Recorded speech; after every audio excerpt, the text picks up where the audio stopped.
Traveling the Vortex.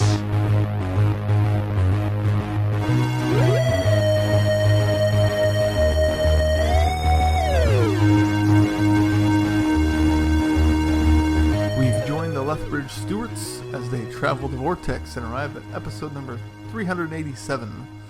Watch out for the space rabies. I'm Keith. I'm Sean. I'm Glenn. How are you guys? Jet lagged.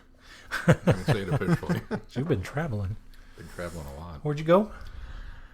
First to Kansas City, and then to Las Vegas, and then back to Kansas City. Mel had a much more interesting go of it than I did. What'd you do? Why'd you go to Vegas? The company sent me to Promax, which is a big industry convention to learn about promotions. Promotions! I learned some things about promotions. Kind of. You learned how to promote things? Yeah. You got a little something out of it, right? I learned how not to promote things, that's for sure. It was worth the company dollar then, right? Yes and no. It's frustrating because I get where they're going with it, and because of we're in a smaller market with a smaller station with a smaller staff. Consequently, a lot of what they do does not apply to me. Yeah. It's just not my thing. When they're talking about we have a promotions department just for our newscasts, and there's a whole department full of people running around doing it versus just me and Dave. It's like, must be nice. The two of you are a department. Yeah, not really. Because we don't even do much in the news actual promotion end. Most of the time they're cutting their own promos. Maybe that's not a good idea. I don't know. That kind of fell under the how not to do it in my mind. And then there was Gray, which is the parent company that owns all the stations that we fall under. They had a Gray meeting. So everybody who went from all these different stations, they had a thing. And that was cool. But at the same time, it's like, most of this could have been handed out in an email. But if you really want to fly me to Vegas to give me this information, okay, I'll go. So I can't complain. And then we got a couple of fun things in while we were out there. We saw O finally, Which is a Cirque du Soleil. Cirque du Soleil, and it's regarded as the best one. It's very, very good. I can see why it's regarded as the best one. Beale's Love is still my favorite, but it was very impressive. And we also saw Michael Jackson's One. I was hoping you saw that. Was that pretty good? It's good. It's really vastly different for a Cirque show. It has elements of Cirque, because, I mean, they've still got the trampoline bit and the rotating bit. There's not nearly as much circus stuff in it. It's much more of a dance review. Now, it's Michael Jackson. Which makes sense. It's still good. And watching, 40 people on stage do the lean, that was cool. But it wasn't really a Cirque show, Yeah. I really hope the next thing you watched was 2. Oh, 1. 2. Yeah. No, but I did see Tag. It's good. It's worth going to see. It's I kind of wish, and you can tell from the trailer that there are parts of it that they kind of go to the absurd and ridiculous lengths. When Jeremy Renner's diving out windows and stuff to avoid being, not closed ones, glass and all, to avoid being tagged. It's kind of like, okay. I mean, you went there with it. That's fine. But I kind of wish they'd have just played a little more straight, because they show some clips at the end of the movie of the real guys that the story's based on. And I almost feel like that would have been a more interesting movie. But it is good. It's worth seeing. So, Anything else? did a lot of walking. Again, Vegas is so sprawled. That's kind of how you have to do it, though. I mean, the best way to take it all transportation in. still isn't the greatest, even with the monorail systems. Yeah, and we did buy bus passes and use the bus to kind of get around, but then you have to walk to the bus station or the bus stop, and they never seem to stop exactly where you need them to. Keith, did you do anything this week? Went and saw Jurassic World Fallen Kingdom.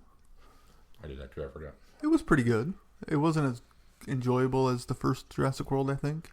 I think part of it is the Lost World syndrome. I want to see a Jurassic Park movie. I want to be on the island of dinosaurs, not come back to the mainland. Right. Where half the movie is back on the mainland, it's kind of like, oh, you took 2 movies and smushed them together. It very much followed the Lost World template. Yeah. We're going to go do this, and then go do this, and then go do this. And I felt like they rushed so much of the first half of it that they could have explored a lot more of what was going on there.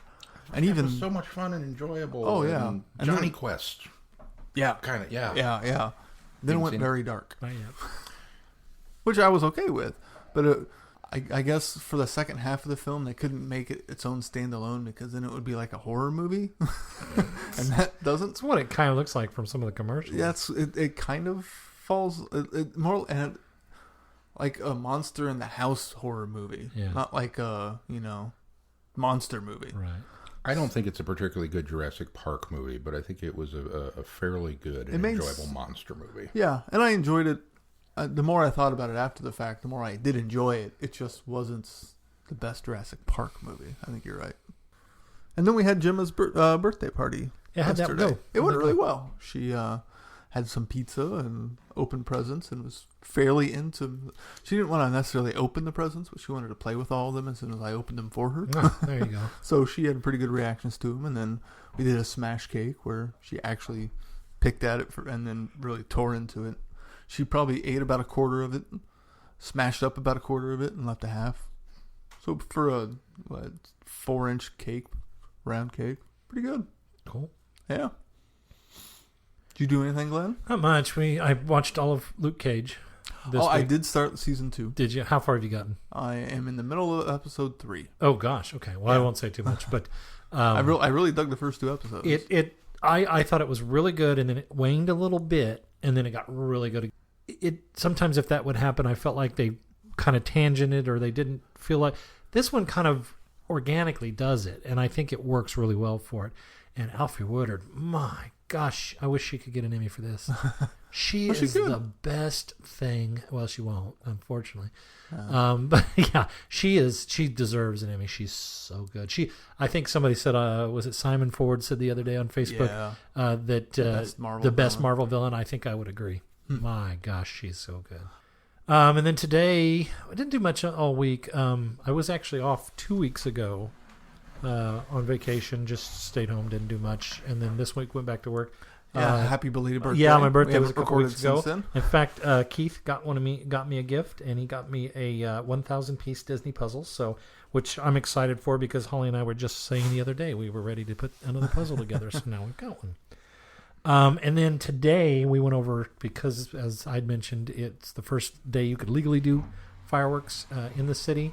And we usually get together with my parents, but I'm working on the 4th. So we went in and did some today. Had a cookout beforehand and then did some fireworks tonight. So that's pretty much my week. Fun. Yeah, good stuff. Well, should we move on to news? There is a lot of news. First up, BBC has announced a new composer for Series 11. Segun Akinola. Did I say that right? I have no idea. I don't know either. Then yes. I should have done some research, yes, but you I didn't. said it right. So that's and if you didn't, someone will let us know. Yes. We're going to fault in the yes, you did. So that's exciting. Plus, he's going to obviously rework the opening theme, and in addition to score all of Series 11. I've heard there's some of his work out on SoundCloud right now. People have been listening to it and really raving about it. So I'm going to have to give it a listen and see what I think. So he's worked on some other things like BBC Two's landmark 4-part series Black and British, A Forgotten History. And he was a part of the BAFTA Breakthrough Brit program in 2017. Oh, okay. So he's a rather newcomer then, huh? Up-and-coming guy. Very good. Never worked with Chibnall before, from what I understand. So a new partnership. Cool. That's exciting. I look forward to hearing what he's going to do. Titan Comics has also announced the details of a 13th Doctor comic debut this fall, which is going to be the 13th Doctor Volume 0, The Many Lives of Doctor Who. So it's going to be a look back at the Doctor's many lives, leading directly into the 13th Doctor comic series. So it's going to step through each incarnation as she supposedly remembers new stories of what happened. That's interesting. Yeah. It's going to be a 64-page edition special comic. Oh, wow. So it's going to be a lot of really short ones, but big size for a comic. Sure. Super edition. Yeah. Very cool. We like those super annuals of the old days. Yes. Yeah. It's all a part of the 13th Doctor comic line, which includes the launch of issue 1 in October and Doctor Who Comics Day in November. So they moved Doctor Who Comics Day to launch with the new 13th Doctor comic good. series. Very cool. So this one will come out in September.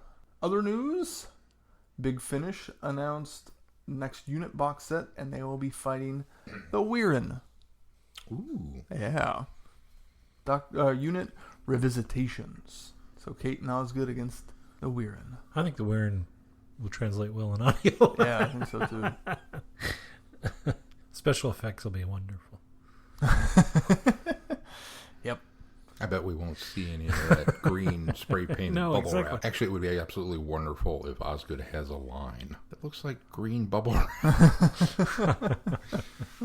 In other news, Tiny Rebel Games announced details for the 3rd episode of their upcoming Doctor Who Infinity game. So if you remember, Volume 1 is the 12th Doctor, but mainly Missy. Episode 2 is the 3rd Doctor, and so Episode 3 will be the 10th Doctor with the Lady of the Lake. So they have announced some release dates.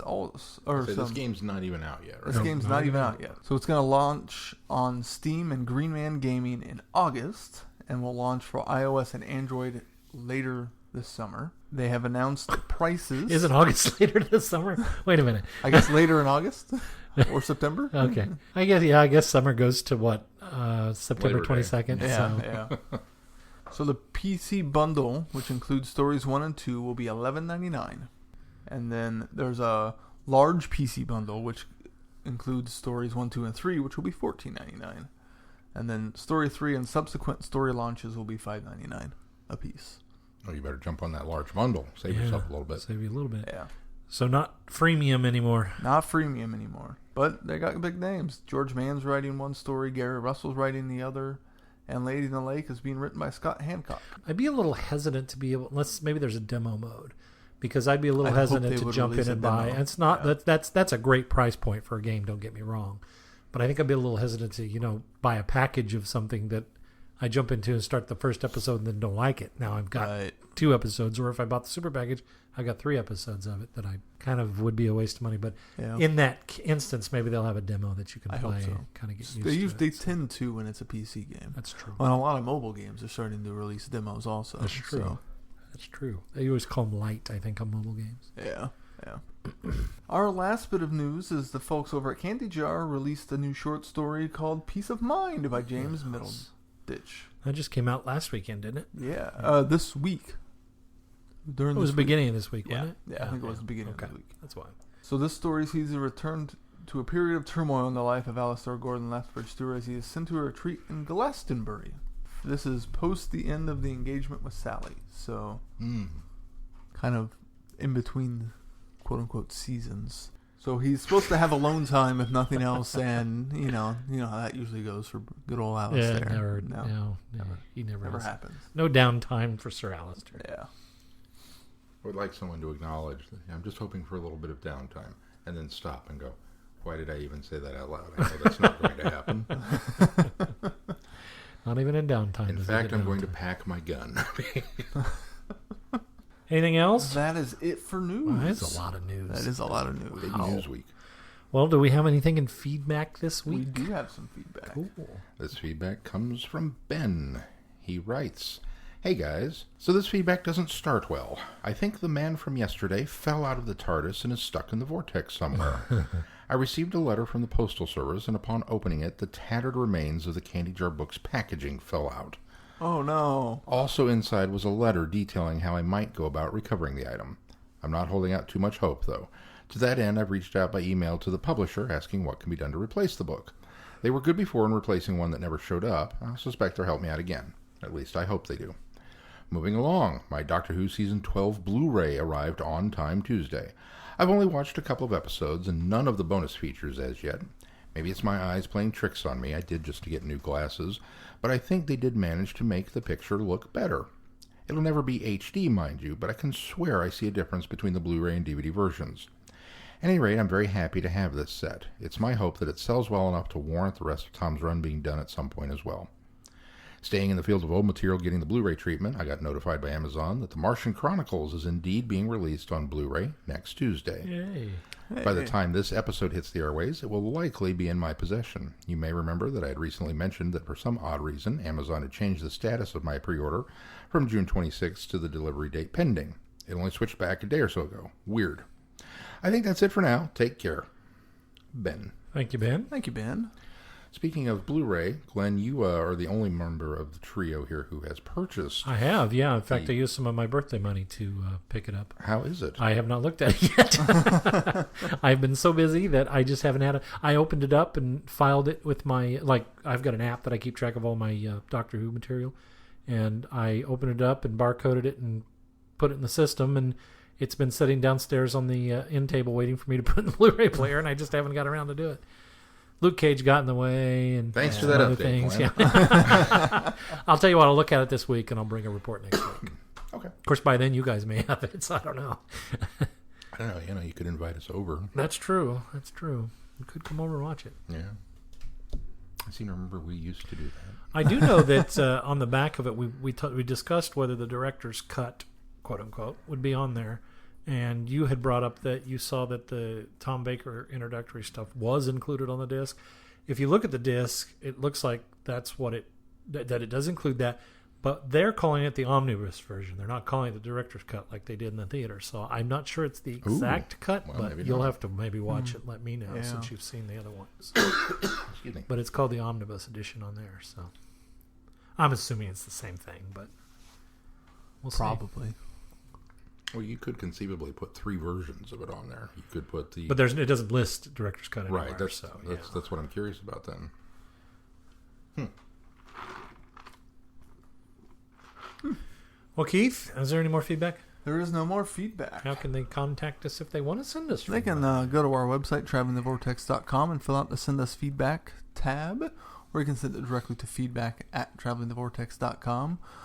You could get on any form of social media and reach out to us, or even on Facebook, you can send us an email directly through that.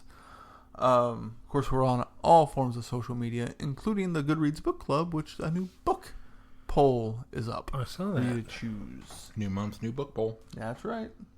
Do you have the options available? Let me pull them up now. I know one of them is Twice Upon a Time. One of them is another one of the new Target novelizations. So this month we are reading The Day of the Doctor. Woohoo! So you know. So it is The Christmas Invasion, Twice Upon a Time, A Very Private Haunting, and I don't know what this book is. I can't read the title, and I just voted for it. Well, now you should see the results. And Doctor it should Who say. Heroes and Monsters Collection. Ah, okay. So it's a bunch of short stories. Right. I guess I'm voting for that one. All right. Very cool. Well, shall we move on to, speaking of books, this week's review? Yes. Let's. The Man from Yesterday. Gordon's alive? The English Channel, May 1945. Leading his squadron of Hawker Typhoons back to base from a traumatic mission in the Baltic, Wing Commander Gordon Lethbridge-Stewart goes missing, one of the unsolved mysteries of the Second World War. Cromer, 1970. Dr. Ann Travers and Lieutenant Bill Bishop are investigating a mysterious phenomenon after hearing reports of pink lightning seen over the Norfolk coast, while strange elfin creatures are glimpsed by the locals. And in the Red Fort, his new base of operations deep below Norwich, General James Gore is making his plans. Brigadier Alistair Lethbridge-Stewart receives a phone call that will change his life. Could it be, after all this time, that his father has come back from yesterday? Bum, bum, bum. I like this book a lot. I like this book a lot, too. Really, really enjoyed it. This was a good read. It was an easy read. By easy read, I mean there wasn't a lot of confusion. There wasn't a lot of it's kind of laid out there for you. There's not a lot of mystery because, that being said, I think a lot of things were obvious, but the storytelling is really good. So you know that this guy, you immediately know who this guy is when he crashes. And part of that's because we get the summary and we know the man from yesterday is James. His picture's on the cover. Lethbridge-Stewart, yeah. So there's not much surprise there. I think we even knew that Gore was coming back, and so there wasn't a surprise there. But it's really it builds quite a tale, and an emotional tale too. And while there aren't necessarily surprises, there is still mystery of where he's been all these 25 years and what's been going on. And you slowly unpack it. And I don't know about you guys, I did kind of figure it out before we got to before he got his memory back. I kind of realized most definitely, where he was. because in the what are the little segments? There are 3 segments in there. The interludes, essentially. Yeah, I can't remember what they're called. Signets or something like that. Something like that. They refer to a character called Lethbridge, so immediately I knew that this must be where he was. This must be Lethbridge. This must be James Lethbridge-Stewart, or I'm sorry, James Gordon. This must be Gordon Lethbridge-Stewart. That's here, and so they're feeding these pieces of the puzzle to us in these little sections that are sectioned out. So I immediately knew that's where he was as well, from just reading the first one when they called him Lethbridge. I guess I didn't realize that's what they had called him, because I didn't pick up on it until the second segment. Yeah, it's small L, large B, spaced Lethbridge. They wrote it. He wrote it in such a way that it looked like all the other names that they were throwing out. But as soon as they said Lethbridge, I said, "This has got to be. Yeah. This has got to be Gordon." Oh yeah, I totally see that now. Yeah. Sci-fi writing of Lethbridge. Honestly, I think that's probably my one complaint is the sequence. Is that what it's called? Sequent. It's all called sequence. Sequent. Okay, sequent. Sequent. But the sequent plurals, because I don't want to say sequence, I kind of, with you, is I picked up on immediately. And I was like, okay. So then anytime we would go back to Gordon and being interrogated or being questioned or just simply, I don't remember, I was like, well, we know now what's up. And it's a little frustrating to be ahead of the characters that are, I like to be in the mystery. If it's a mystery, I want to be in the thick of it. And so I kind of felt, I'm not sure that those sequences really did much to add to the overall proceedings. They gave us kind of a glimpse into the war and to the characters, but in and of themselves, none of that really made a whole lot of sense until you could marry it to his info dump toward the end, where he explained what was going on, and then suddenly these pieces were like, oh, okay, that's what they were doing. But they were certainly back served, and I think I liked that, because I kind of liked the sequence weren't very long, that they were short little interludes. And in fact, sometimes I like them, especially because sometimes when all of the action is happening pretty much in one area, because it really is. Oh yeah. It's a nice breakaway to get away from it for a little while, get away from our regular characters, find out what's going on here. I think the other thing that I liked is, as we were unfolding the layers of Gordon's life and the relationship that he and Alistair were having to rebuild, we'd get a step away to find out another piece of what was going on. And I thought that the third one, I think, is my favorite, when they decide that they're going to go capture one of these things to find out that if it's a hive mind. And I think that's the best one. And so I think, for me, I kind of enjoyed the little breakaways from our, not that I wasn't enjoying the story, from present day, but I really kind of like the breakaways every once in a while. I thought it was kind of a refreshing change and a neat way to do the backstory, because you could have easily just put all these sequences together, or tried to cram him into one info dump to explain where he was, and that wouldn't have worked for me. So I think this worked the best. Well, and I think it really helps that the fact that Gordon doesn't have his memory. If he was just trying to be cagey and these were interspersed, it'd be a completely different situation. But because he truly doesn't remember until he meets Jarn, or whatever her name was, and then it all unfolds and he says, okay, yes, here's what's going on. It's not like the character is trying to keep something from us. It's just that he doesn't remember. I think that the hardest part I had with this story was the fact that there was no real explanation for the memory loss. I kept for the longest time wondering if he did remember but was withholding it. They kind of gave us a taste of that possibility when he's captured by Gore.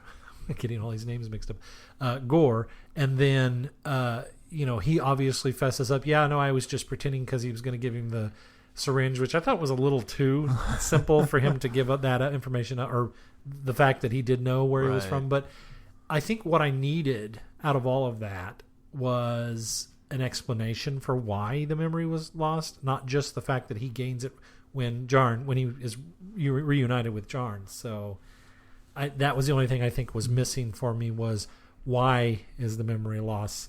The memory loss is essential so that it's not revealed right away where he's been.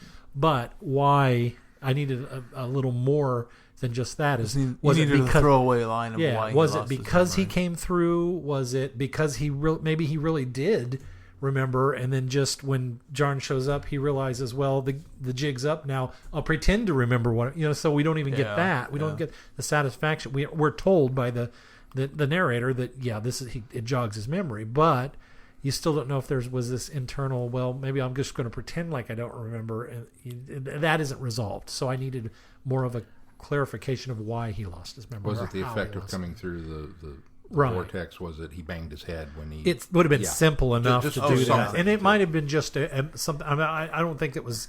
It probably wasn't even intentionally left out. It probably was unintentionally left out. But one little dropped line probably would have solved that for me. But overall, I just enjoyed the story. I thought it was really good. I like breaking away between Anne and Bill, and then having Samson and Lethbridge-Stewart together. I liked coming back and forth to their stories. Anne and Bill trying to figure out, where this last thing came down the night before, after they realized that, this wasn't the only event. There had to have been something else because this phenomenon also happened last night. Yeah. So to put them on that path and adventure was kind of cool. I also liked the interweaving of the sightings of both Jarn and Celis. How do you say the other name? Celis? Celis seems right. Celis. The sightings that they would see. The family was traveling to vacation and almost hit them crossing the road. The man that was sitting outside, retired. He wasn't even retired. He was, I think he was relaxing because he'd had a heart attack. And so, but I mean, they had this little minor backstory, which was kind of cool, that he'd had a heart attack, was in recovery. I guess he was a pensioner because I think he had to leave his job. But anyway, he's down fishing. He sees the thing across the lake and freaks. So I like the sightings. I thought was interesting little times to drop in for you to understand that there are two other creatures here that we don't know anything about, which to me was the biggest mystery. Yeah. Because until Bill and Anne come across the one, you really don't know what's going on here or what has come through. You do from the sequence. You do suspect that this maybe is one of these people that Lethbridge is involved with. Because of those, you suspect it, but you don't know anything about them or why they're even here. And that's divulged later as well, which I thought worked real well. It's a great example of, with Private Haunting, we complained a bit about the large cast. Or not Private Haunting, it was the one before that, with the zombies. What was that one? I know, my brain just completely shut down all of a sudden. Where they're in the church. New Unusual. No. That was before that. That was last year. God, what was that one? The one Playing where they Dead. go. No, that's the short. I have got to edit this out because we sound like real morons right now. There's just too many books. What are we on, book 15 or something like that? There's now? a lot. The one where they hole up in the church. Yeah, where they go into that little bubble, a time bubble that takes them back into the past. The Kinsham Triangle. And the relation to Pasma. Anyway, we complained about that there were just so many others. Dreamer's Lament. Thank you. It's a little bit like when this is the way to do it versus when we complained about with Dreamer's Lament that there was just a little bit too big of a cast, that there were a lot of characters and a lot of side characters the drunk, the preacher, everybody had their own kind of thing going on in the town. Well, that was one of my biggest complaints about A Very Private Haunting as well, is that there was a cast of plenty and we didn't get enough information. And we didn't get enough on it. And even cutting away to the mystery of the monster in A Very Private Haunting. Or was it New and Unusual, where we didn't know really what was going on with it?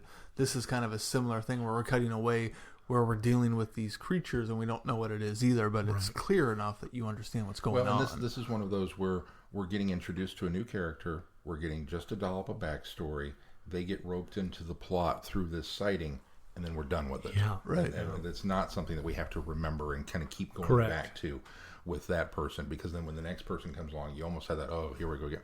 But it wasn't. Because it's, here's them, here's their backstory, here's their adventure, and then you move on. And you just kind of realize that they're just there to, in my head, I was really expecting Bishop to have a map with push pins. Yeah. Like, here's where we're going. Right. Yeah. We can see they're traveling this direction and that kind of stuff. So that's all those people were good for, was the push pins on the map. But it worked so much better than I think maybe it did in the others, just because... Yeah. Those novels, it almost felt like if you're going to do that, you've got to go full Stephen King and give it 1,000 pages and allow it to breathe. So this is kind of the way to do it for this smaller format. Yeah. Well, and the Geiger counter helps a lot too, as far as developing that map push through the forest as well. Because Anne is using the Geiger counter to follow tracking whenever's been through there as well. So that just goes back to your pushpin map. That's why he didn't have pushpin Matt, because she had the Geiger counter. I loved Anne and Bill together. He had their chemistry right on, and their relationship and their characterization just perfect all the way through. I would agree. I think little remarks too that Samson would make were spot on when he's there.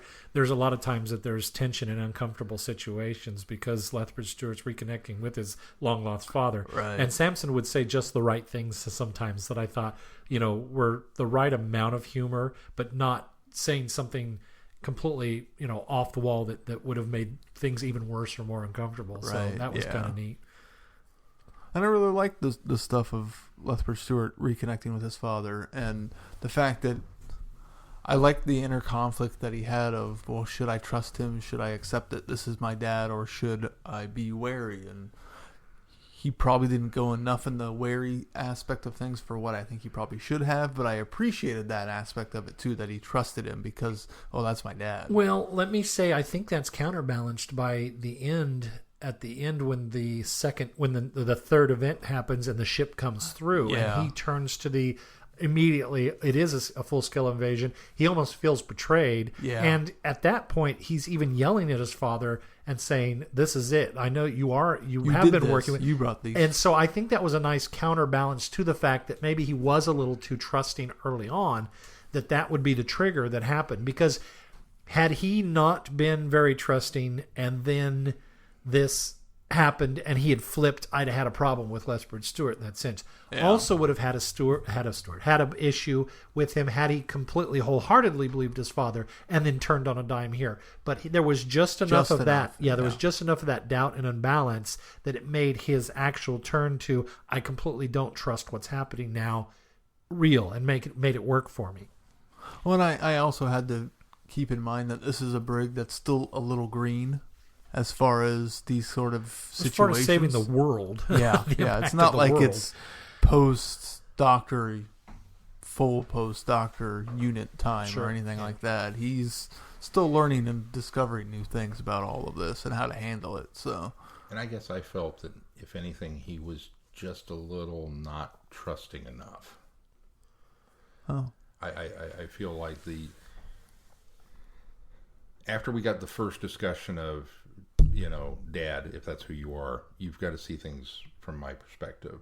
You could be a sleeper agent. You could be not aware that you're a sleeper agent. You could be and he kind of laid it out for him, and even his dad went, yeah, okay.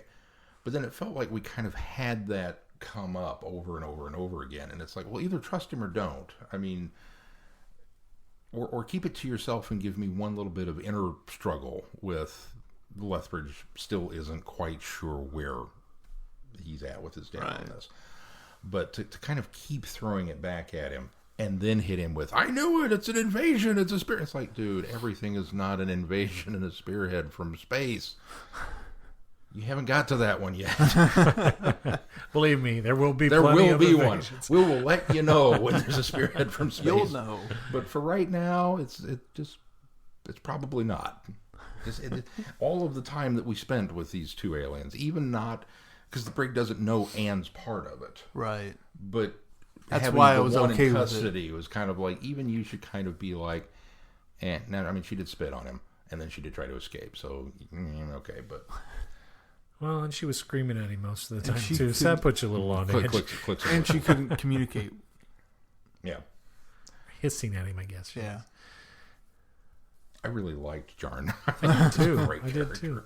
Well, it's great characterization too, because I like the fact that they decided they wanted to escape because they come from this peaceful planet that was all poets and farmers, and then war comes there and it completely evolves and changes their culture.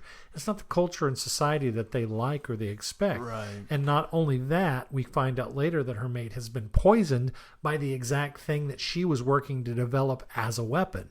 And so I thought, wow, that's really impactful. And in fact, before I kept thinking, there needs to be something really big in order for me to kind of accept the fact that they decided to escape to this realm, to get away from there, especially since you're under the impression that the war's over, and her distrust for the soldiers, because every time somebody comes in with a uniform on, she has a reaction to that. And I thought, I really need something powerful enough to kind of justify a lot of this, and that, just dropping that line of why he was sick, I just was like, wow, okay, that's exactly what I needed.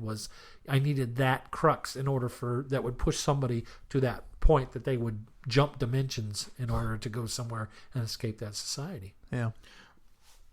What do we think about the Gore's wife story? Do we believe it? Is his wife actually trapped somewhere in between dimensions and he's doing all of this to hunt for her? Well, I don't know, because the motivation for that was immense for, what was was it Night of the Intelligence? Or no, it was... Yeah, it was Night of the Intelligence. Okay, so Night of the Intelligence, that was the heavy motivation. That was obvious in that one. In this one, he still toes that line with, especially with Anne, when he's trying to, or was it James, or not James, Gordon, whoever he's addressing at the time, he drops that again, that's the reason why he's going to these extremes. But it's not as big of an issue in this one. No. So it makes me sort of maybe that's why you're asking the question, because now it does make me sort of doubt that it really is the driving motive. I didn't think about it much, but I did in this one think, wow, he was really kind of going to extremes in order, and that was the motivation. But in this one, he seems to be a little more. He's more Bond villain in this one. Yeah. But really kind of low key Bond villain in this one. But and speaking of Bond villain, I kind of wish that at this point, now that he's revealed himself to be the scoundrel that he is. I'm trying to think of some creative language without calling him what I was thinking. We left Bishop for dead on the side of the road. We kidnapped Anne. We gassed Mom's house. I mean, that's just not cool, dude. Yeah. And ran through. Well, all even this worse, drove over her geraniums. Yeah, you don't do that. It's just mean.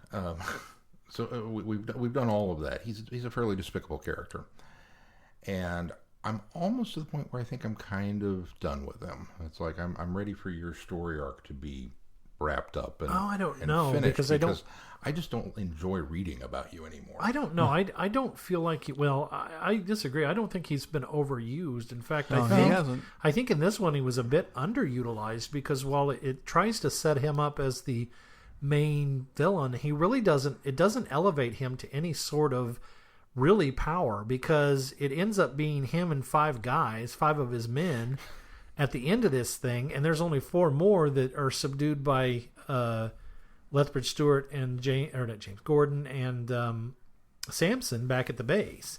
And so part of me thinks, when they started this thing and they start talking about the Red Fort and this underground bunker that he's essentially been putting together as a plan B, because he knew that something could end up happening, and this was really kind of his first motivation. I kind of expected an entire army of mercenaries down there. Yeah. And then by the end of the book, you kind of realize, no, he still has kind of a Mickey Mouse operation here. Yeah. He didn't really have much of a plan, although he must have better equipment to know that there was going to be a third phenomenon, because Anne didn't even believe it was going to happen.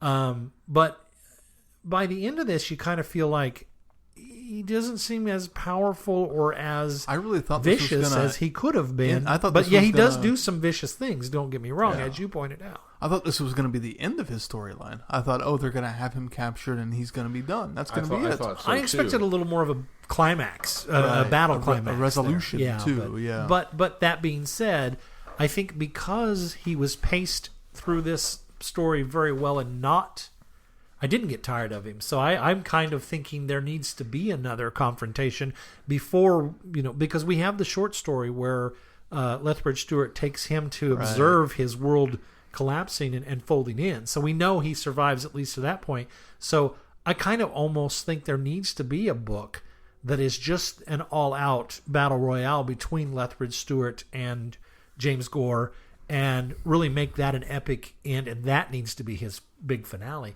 I think Night of the Intelligence sort of played that card, and maybe that's why you feel like his story could be done. You don't really need it anymore, because they did have that kind of climactic epic battle, but he still kind of was left to his own reserves because of his connections in government, and was kind of allowed to just go away. I almost think there needs to be some big epic, Blofeld drop him into the top of the smokestack at the beginning. I agree with actual you. resolution. Yeah, maybe they should do what James Bond did when they lost the rights to use Spectre in the movies. They got clever because they still had Blofeld out there, floating around there, and so in order to resolve that, an opening sequence to was it Octopussy? Or For Your Eyes Only? For Your Eyes Only. Where he drops him down in the Yeah, there's this whole they don't call him Blofeld, but you know who it is because he's bald and he's got he's in a wheelchair, and they end up dropping him in a smokestack, and that's it. He's dead. We have dispatched of Blofeld for our series, and we move on. That would be kind of funny if they did these in the books where they dispatch him. Now that you couldn't kill him because we do have that further But at least capture story, him in an but opening yeah, occurrence. well, put him in some maximum security prison. That's where I thought That's we were where going. he had.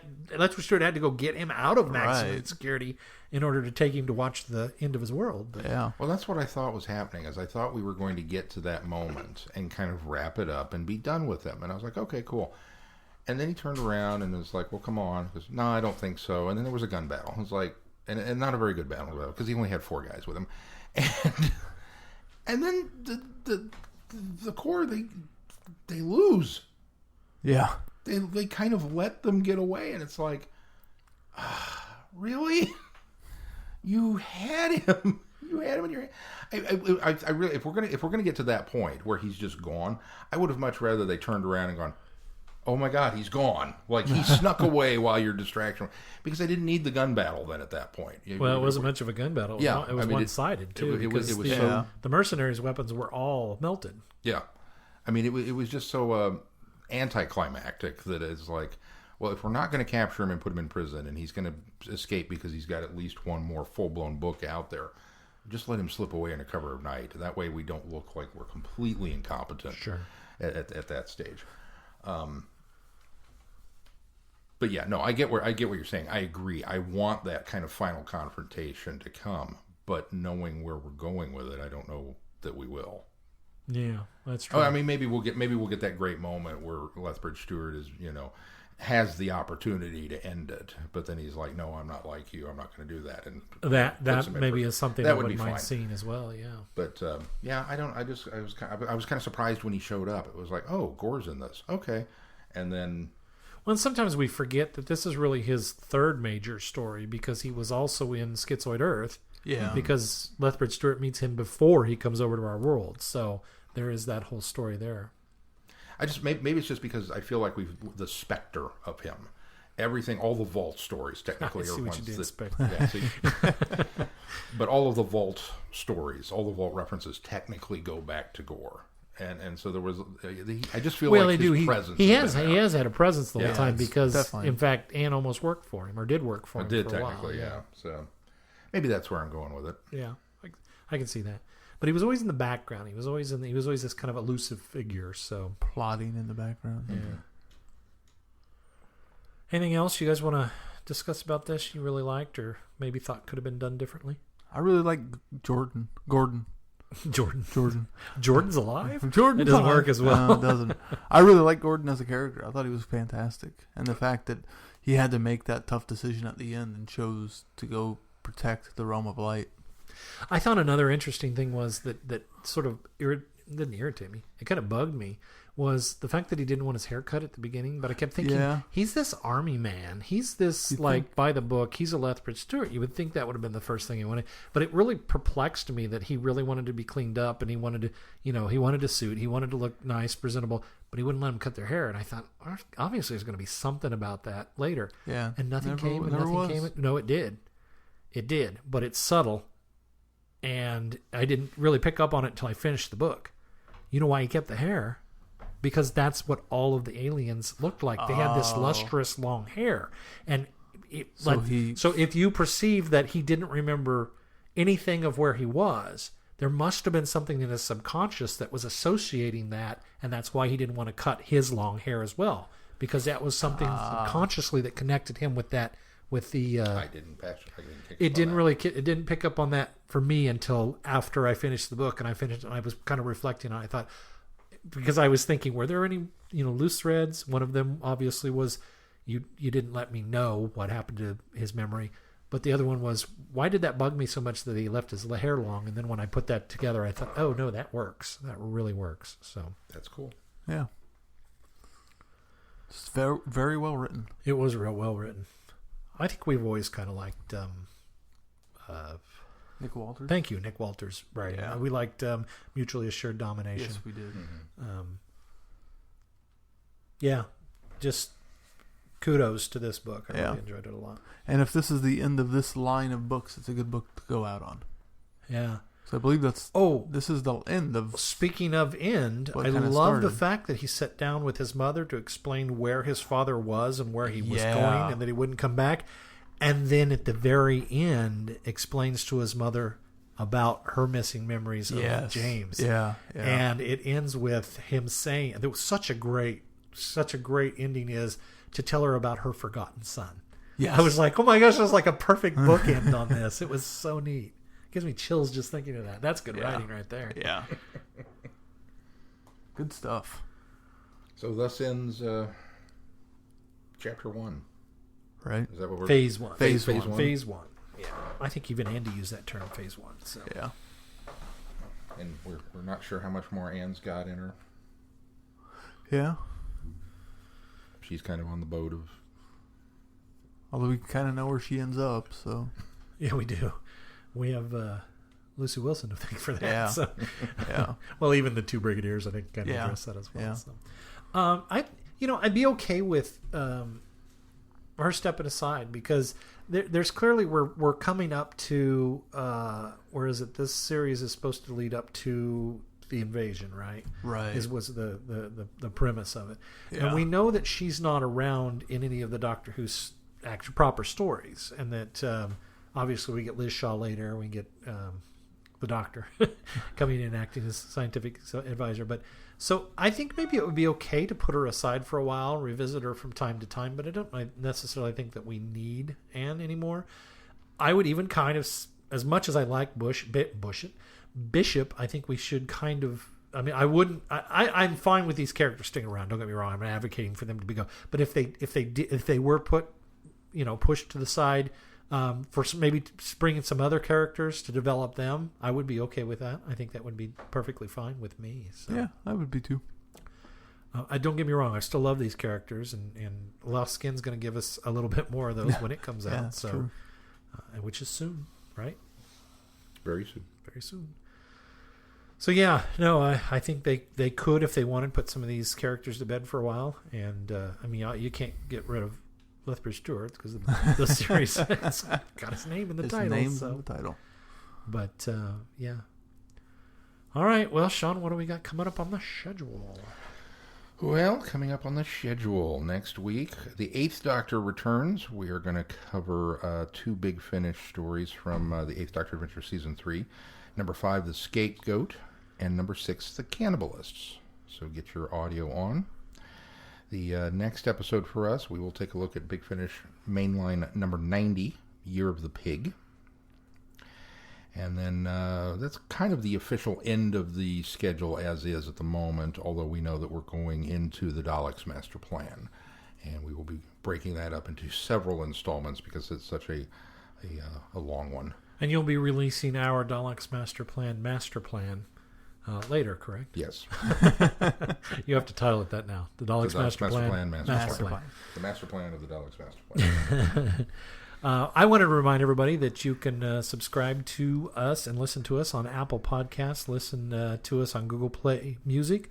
Google Podcasts, too. They just launched a new podcast-specific app. Oh, very good. So you can hear us there as well. We're also available on Stitcher, TuneIn, and Player FM right now. And if you like what you hear on this show, please consider supporting us as a patron of this podcast. We do have a Patreon account where you can donate money to us on a monthly basis. And all of that money goes right back into this show and this podcast. So we want to thank you for that. And we want to thank those that are already supporters. Absolutely. Most definitely. Anything else we need to check in on before we close this episode? I don't think so. That's going to do it for this time. Until next time, I'm Glenn. I'm Sean. I'm Keith. Cheers. Good night, everybody. Be seeing you. Thanks for listening. You have been listening to Traveling the Vortex. Doctor Who and all of its associated programs are owned and trademarked by the BBC. No infringement is intended or implied.